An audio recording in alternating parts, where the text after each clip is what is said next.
الحمد لله نحمده ونستعينه ونستغفره ونعوذ بالله من شرور أنفسنا ومن سيئات أعمالنا من يهده الله فلا مضل له ومن يضلل فلا هادي له وأشهد أن لا إله إلا الله وحده لا شريك له وأشهد أن محمدًا عبده ورسوله يا أيها الذين آمنوا اتقوا الله حق تقاته ولا تموتن إلا وأنتم مسلمون يا أيها الناس اتقوا ربكم الذي خلقكم من نفس واحدة وخلق منها زوجها وبث منهما رجالا كثيرا ونساء واتقوا الله الذي تساءلون به والأرحام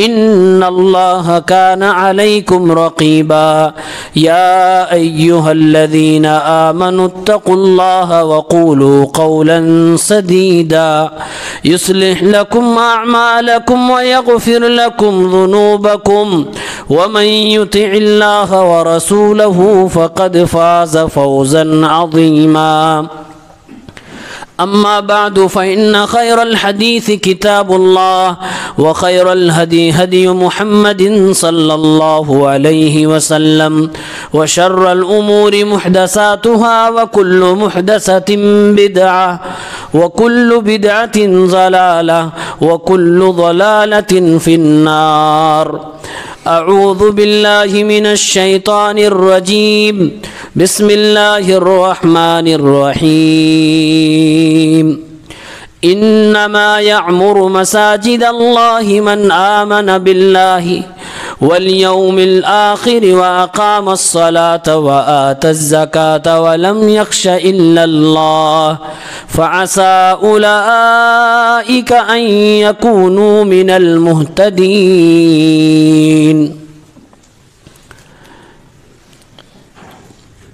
حاضرین جمعہ، اسلامی بھائیوں، عزیز ساتھیوں،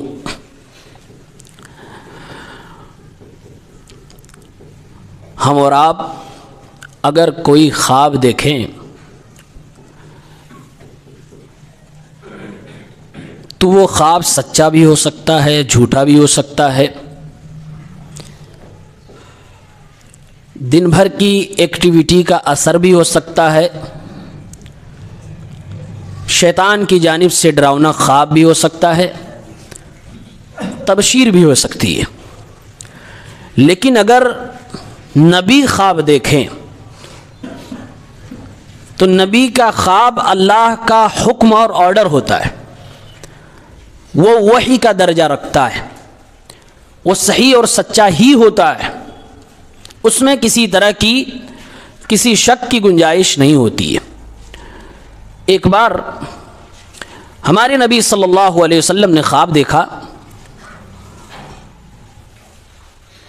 غالباً یہ سن 6 ہجری کی بات ہے. مدینہ میں آپ تھے، مکہ کے سارے دروازے آپ کے لیے بند تھے، آپ کے ساتھیوں کے لیے بند تھے. کوئی مسلمان مکہ جا کر عمرہ نہیں کر سکتا تھا، طواف نہیں کر سکتا تھا، بالکل ناممکن سا لگتا تھا. مکہ والوں نے ہی آپ صلی اللہ علیہ وسلم کو اور آپ کے ساتھیوں کو مکہ سے نکلنے پر مجبور کر دیا تھا. اور اس کے بعد جنگ بدر بھی ہوئی تھی، پھر جنگ احد بھی ہوئی تھی، اس کے بعد کئی چھوٹی بڑی جنگیں ہوئیں، غزوۃ الاحزاب بھی ہوا. اس کے بعد کا یہ آپ صلی اللہ علیہ وسلم کا خواب ہے. آپ خواب کیا دیکھتے ہیں؟ خواب دیکھتے ہیں کہ میں اپنے ساتھیوں کے ساتھ خانہ کعبہ میں طواف کرنے کے لیے جا رہا ہوں، عمرہ کرنے کے لیے جا رہا ہوں، اور مسجد حرام میں داخل ہو گیا ہوں. جس وقت میں یہ چیز بالکل ٹوٹلی امپاسبل لگ رہی ہو زمین پر، ایسے میں نبی ایسا خواب دیکھ رہے ہیں. اور نبی کا خواب سچا ہوتا ہے، وہ اللہ کی طرف سے وحی ہوتی ہے.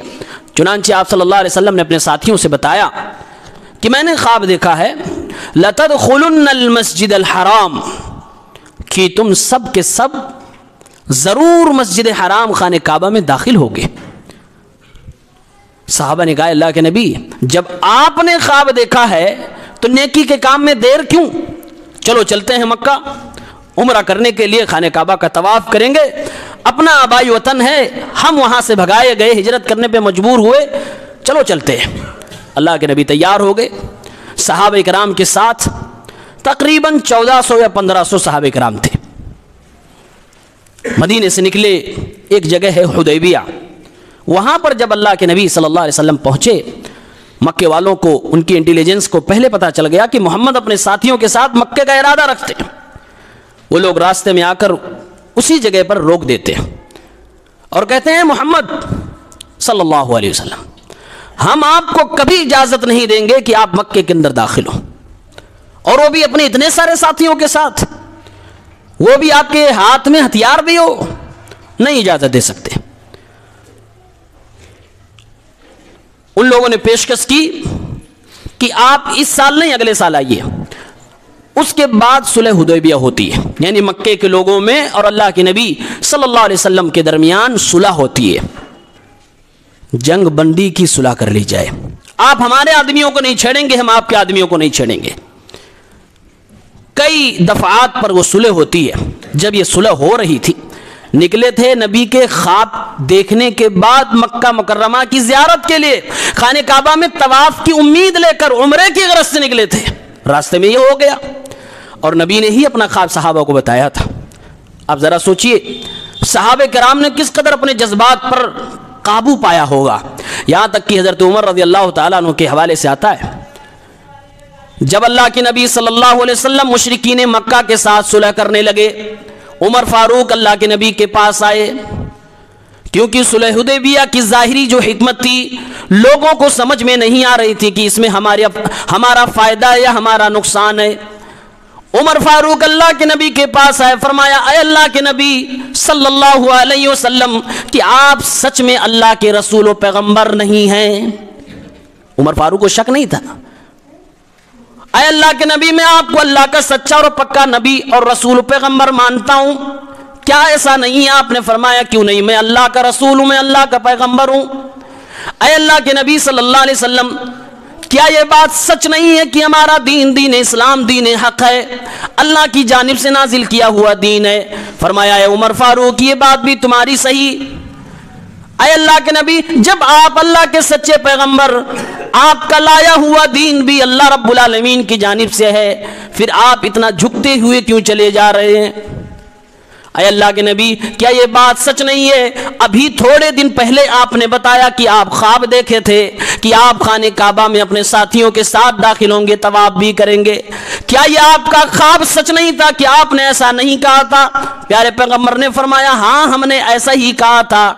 فرمایا عمر فاروق نے اے اللہ کے نبی پھر آپ جھکتے ہوئے کیوں چلے جا رہے ہیں؟ پھر آپ صلح کرنے پر کیوں آمادہ ہو گئے؟ عمر فاروق موجود ہے یا صحابہ کرام موجود ہیں؟ پیارے پیغمبر نے ایک تاریخی جملہ ارشاد فرمایا انی رسول اللہ، میں اللہ کا رسول ہوں، ولست عاصیہ وہو ناصری، میں اپنے رب کی، اپنے اللہ کی کبھی بھی مخالفت نہیں کر سکتا۔ اے عمر فاروق وہی اللہ میرا مددگار ہے، اے عمر فاروق میں اسی اللہ کا رسول ہوں، میں جو کر رہا ہوں اللہ رب العالمین کی مرضی سے کر رہا ہوں، اللہ رب العالمین کے بتانے کے مطابق کر رہا ہوں۔ اس میں بہت بڑی ایک عبرت کی چیز ہے، عمر فاروق جیسے صحابی کو اللہ کے نبی کے کسی اسٹینڈ پر ظاہری حکمت جب نہ سمجھ میں آئی، عمر فاروق رضی اللہ تعالیٰ عنہ نے پیار سے اللہ کے نبی کے سامنے اپنی بات رکھی، اللہ کے نبی نے جواب بھی دیا، اور جواب میں ایک منہج ہے، جواب میں ہمارے اور آپ کے لیے ایک سبق ہے۔ اے دنیا کے لوگوں، دین کی کوئی بات کوئی ضروری نہیں کہ آپ کو پوری طرح سے دل میں، دماغ میں، عقل میں اتر جائے تبھی آپ مانو گے، نہ بھی سمجھ میں آئے تب بھی اللہ رب العالمین کے حکم کے آگے اپنے سر جھکاؤ گے۔ عمر فاروق سے اللہ کے نبی نے صرف اتنا فرمایا میں اللہ کا رسول، میں اپنے رب کی مخالفت نہیں کرتا، میرا رب ہی میرا مددگار ہے۔ عمر فاروق چلے گئے، ابو بکر صدیق رضی اللہ عنہ کے پاس گئے، ان سے بھی یہی سوالات دہرائے، حضرت ابو بکر نے بھی وہی جواب دیے، اے عمر جو نبی کر رہے ہیں اس پہ آمنا و صدقنا کہو، عمر فاروق کہہ بھی رہے ہیں ایمان ہے، کوئی شک شبہ نہیں، لیکن یہ ظاہری حکمت ان کو سمجھ میں نہیں آ رہی تھی۔ بہرحال ابو بکر صدیق رضی اللہ تعالیٰ عنہ نے ان کو خاموش کرایا اور وہ دفعات پر صلح ہو گئی۔ صلح ہونے کے بعد اللہ کے نبی صلی اللہ علیہ وسلم نے وہیں اپنے بال اتروائے اور جو ہدی کرنے کے لیے جانور لے جا رہے تھے آپ نے وہیں ذبح فرما دیا، اور وہیں سے فرمایا اپنے صحابہ کو چلو مدینہ واپس چلتے ہیں۔ نکلے کس لیے تھے؟ مکہ جانے کے لیے، عمرہ کرنے کے لیے، طواف کرنے کے لیے۔ نبی کا خواب پورا نہیں ہوا۔ میرے نبی نے فرمایا عمر کیا میں نے یہ کہا تھا کہ خواب میں نے یہ دیکھا کہ اسی سال تم عمرہ کرو گے، اسی سال طواف کرو گے، یہ اسی سال کی بات خواب میں تھی؟ کہا نہیں اللہ کے نبی آپ نے تو اسی سال کی بات نہیں کہی تھی۔ آپ نے فرمایا آئندہ سال یہ خواب پورا ہو سکتا ہے۔ قرآن کریم سورۃ الفتح آیت نمبر 27 میں اللہ رب العالمین نے فرمایا لَقَدْ صَدَقَ اللَّهُ رَسُولَهُ الرُّؤْيَا بِالْحَقِّ، اللہ رب العالمین نے اپنے نبی کے خواب کو سچا کر دکھایا۔ لَتَدْخُلُنَّ الْمَسْجِدَ الْحَرَامَ إِنْ شَاءَ اللَّهُ آمِنِينَ۔ اگلا سال سن 7 ہجری آیا، اللہ کے نبی صلی اللہ علیہ وسلم صلح کے مطابق، وعدے کے مطابق، معاہدے کے مطابق اپنے صحابہ کے ساتھ مکہ گئے۔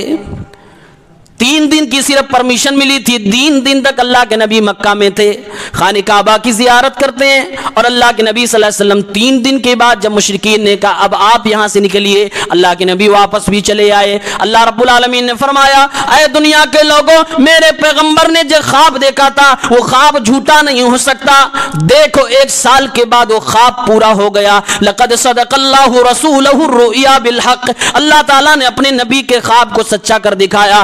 تدخلن المسجد الحرام انشاء اللہ آمنین، تم لوگ امن و سکون کے ساتھ مسجد حرام میں داخل ہو گئے، تمہیں کسی چیز کا ڈر نہیں،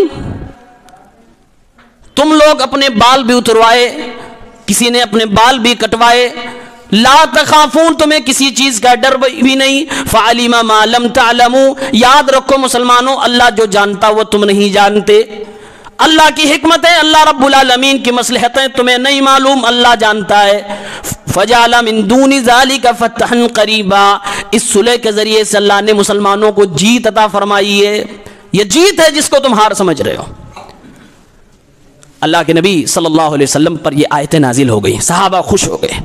اگلی ہی آیت میں اللہ تعالیٰ نے فرمایا مسلمانوں گھبراؤ نہیں، هو الذی ارسل رسولہ بالہدی ودین الحق لیظہرہ علی الدین کلہ ولو کرہ المشرکون، وہ اللہ رسولوں کو زمین پہ اسی لیے بھیجتا ہے، دین حق کے ساتھ بھیجتا ہے تاکہ اپنے دین کو، دین اسلام کو باقی ادیان پر غلبہ عطا فرمائے، چاہے یہ بات مشرکوں کو پسند آئے یا نہ آئے، لیکن اللہ رب العالمین کی یہ سنت ہے کہ اللہ رب العالمین اپنے دین اسلام کو ضرور غلبہ عطا فرمائے گا۔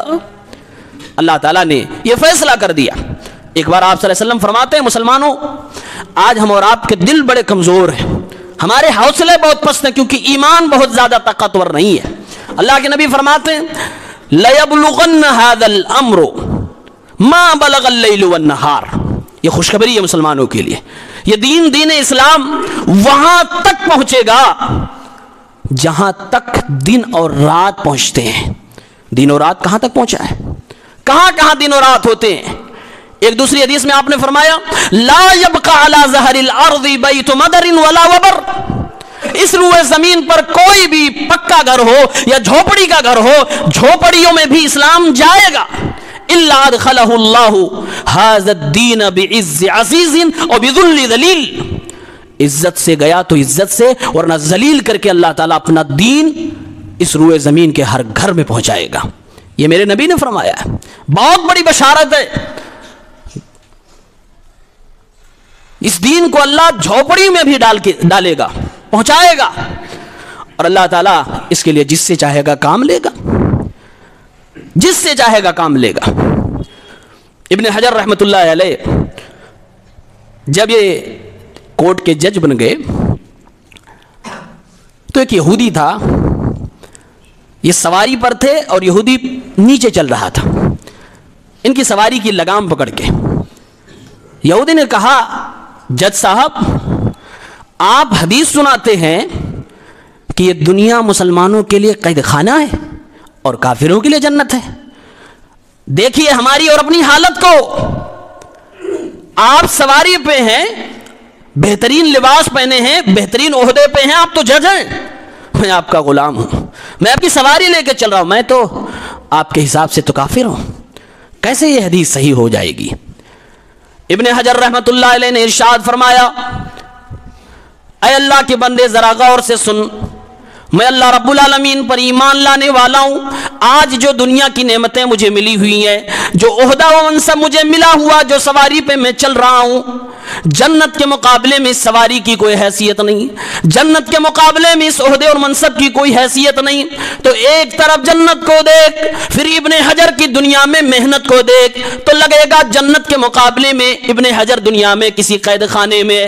اور ایک طرف تو اپنے آپ کو دیکھ, کم سے کم دونوں قدموں سے چل رہا ہے, کم سے کم سانسیں لے رہا ہے, کم سے کم کوئی زہریلا جانور تیرے اوپر ڈنک نہیں مار رہا ہے. اگر بغیر ایمان لائے دنیا سے چلا گیا تو ایک طرف تو جہنم کو دیکھ اور ایک طرف اپنی دنیا کی زندگی کو دیکھ. جہنم میں جو خطرناک عذاب ہونے والا ہے, اس کے مقابل میں تیری دنیا کی یہ زندگی تو بالکل جنت ہے. اسی لیے میرے نبی نے فرمایا, الدنیا سجن المومن و جنت الکافر, دنیا تو مومنوں کے لیے قید خانہ اور کافروں کے لیے جنت ہے.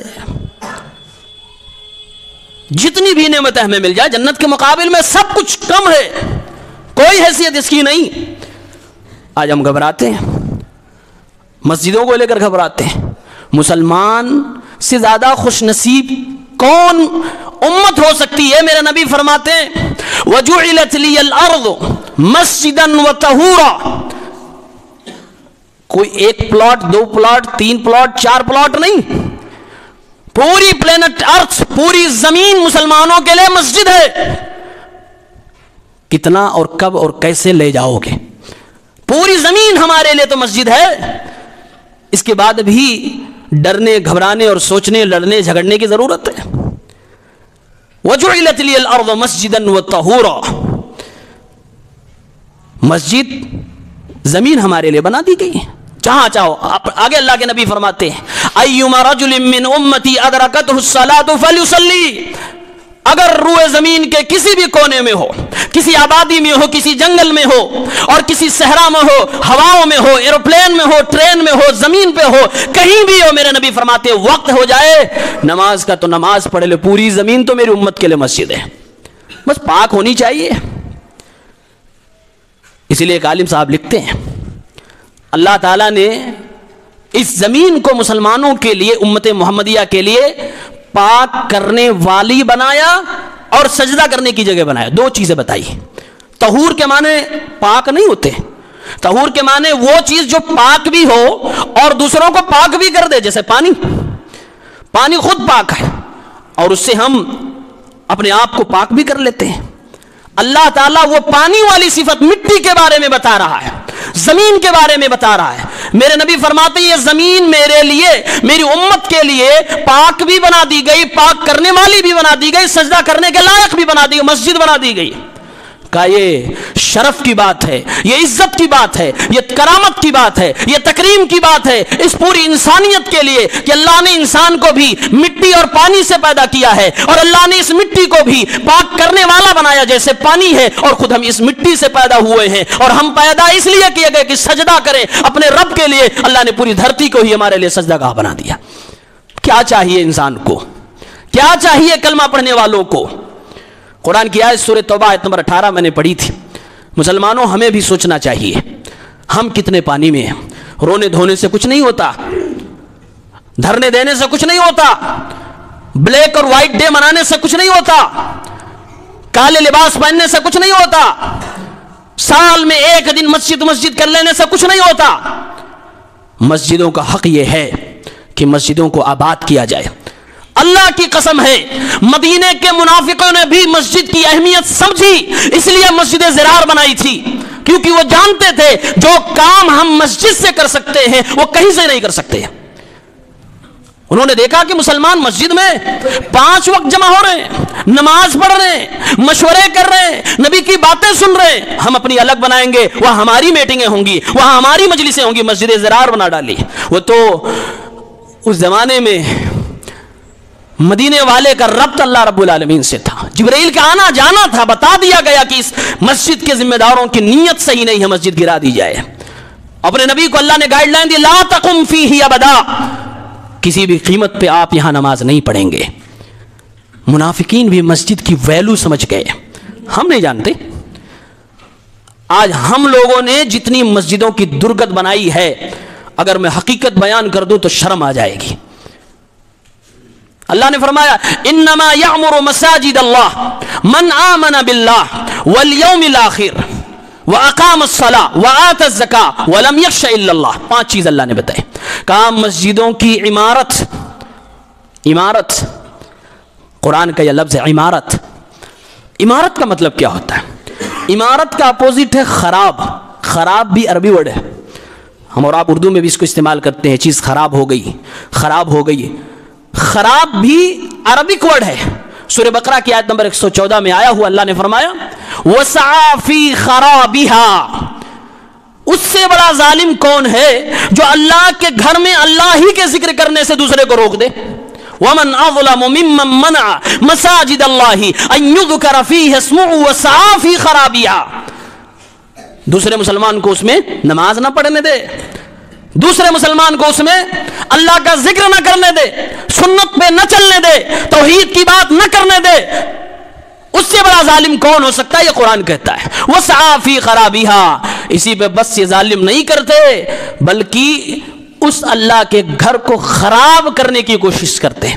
2 لفظ یاد رکھیے، عمارت اور خراب، یہ دونوں ایک دوسرے کے اپوزٹ۔ مسجد جس کے بارے میں اللہ فرما رہا ہے انما یعمر مساجد اللہ، اللہ کی مسجدوں کی عمارت اور اس کی تعمیر کون لوگ کرتے ہیں وہ آگے آئے گا۔ پہلے سمجھ لیتے ہیں عمارت کسے کہتے ہیں۔ خراب کیا لفظ ہے جو اللہ کی مسجد سے جڑا ہوا ہے۔ مسجدوں کی عمارت سے مطلب یہ، سب سے پہلے تو مسجدوں کو تعمیر کیا جائے، اس میں ترمیم کی ضرورت ہو تو ترمیم کی جائے، مسجدوں کو شرک سے پاک کیا جائے، توحید کی صدا وہاں سے بلند کی جائے، مسجدوں کو بدعتوں سے پاک کیا جائے، سنت کی آواز وہاں سے بلند کی جائے، مسجدوں میں اللہ رب العالمین کی تعظیم ہونی چاہیے، وہ تعظیم کے لیے اللہ کی مسجد کا استعمال کیا جائے، اس مسجد کے اندر اللہ رب العالمین کا ذکر کیا جائے، نمازیں پڑھی جائیں، قرآن پڑھی جائے، قرآن پڑھا جائے، تلاوت کی جائے، اللہ اس کے رسول کی بات کی جائے، قرآن و سنت کی تعلیم دی جائے، پڑھائی کا بھی کام کیا جائے، مسلمانوں کو تعلیم دی جائے۔ سب سے بڑی بات، مسجدیں جس چیز کے لیے نہیں بنائی جاتی ہیں وہ سارے کام اس مسجد میں نہ ہونے دیا جائے، یہ بھی مسجد کے متولیوں کی، عالموں کی، علماء کی، اماموں کی، مؤذنین کی ذمہ داری ہے۔ اب ذرا سوچو مسجدیں کن کن کاموں کے لیے نہیں بنائی گئی؟ قرآن فرماتا ہے وَأَنَّ الْمَسَاجِدَ لِلَّهِ، ساری مسجدیں اللہ رب العالمین کے لیے بنائی جاتی ہیں، فَلَا تَدْعُوا مَعَ اللَّهِ أَحَدًا، اللہ کے ساتھ کسی کو بھی مت پکارنا، یعنی کہ شرک نہ کرنا۔ معلوم یہ ہوا اگر روئے زمین کی کسی مسجد میں شرک ہو رہا ہے تو معلوم یہ ہوا کہ اس مسجد کے متولی لوگ بیکار ہیں، اس مسجد کو تعمیر نہیں کر رہے بلکہ خراب کر رہے ہیں۔ یہ خراب کرنا ہوا، اس کی تخریب کاری کر رہے ہیں، اس کو ڈیمولش کر رہے ہیں۔ اگر اس کے اندر شرک پنپ رہا ہے، اگر اس میں نبی کریم کی مخالفت ہو رہی ہے صلی اللہ علیہ وسلم اور بدعت پنپ رہا ہے تو یہ اس کی تعمیر نہیں، یہ اسے خراب کیا جا رہا ہے، ڈیمولش کیا جا رہا ہے، اسے ڈھایا جا رہا ہے، اسے برباد کیا جا رہا ہے، ویران کیا جا رہا ہے۔ میرے نبی کی واضح حدیث الارض کلھا مسجد، پوری زمین مسجد ہے مسلمانوں، گھبراؤ نہیں، تمہارا گھر، تمہاری دکان، تمہارا مکان، تمہارا کھیت، تمہاری کھلیان سب مسجد ہے، پڑھو تو تم، سجدہ کرو تو اپنے رب کے لیے۔ اللہ کے نبی فرماتے الا المقبرہ والحمام، قبرستان سجدے کی جگہ نہیں ہے، حمام سجدے کی جگہ نہیں ہے، ٹوائلٹ، باتھ روم یہ سجدے کی جگہ نہیں ہے۔ یہ نبی اور فقہاء نے اور بھی دوسری حدیثوں سے استدلال کیا کہ کہاں کہاں سجدہ نہیں کیا جا سکتا، مسجد نہیں بنائی جا سکتی۔ نبی کریم نے پہلا نام کیا لیا؟ مقبرہ، قبرستان، قبر، یہ سجدے کی جگہ نہیں ہے، بلکہ میرے رسول نے لعنت بھیجی ہے ایسی قوم پر جو مسجدوں کے اندر قبر بنائے یا قبروں پہ مسجد بنائے۔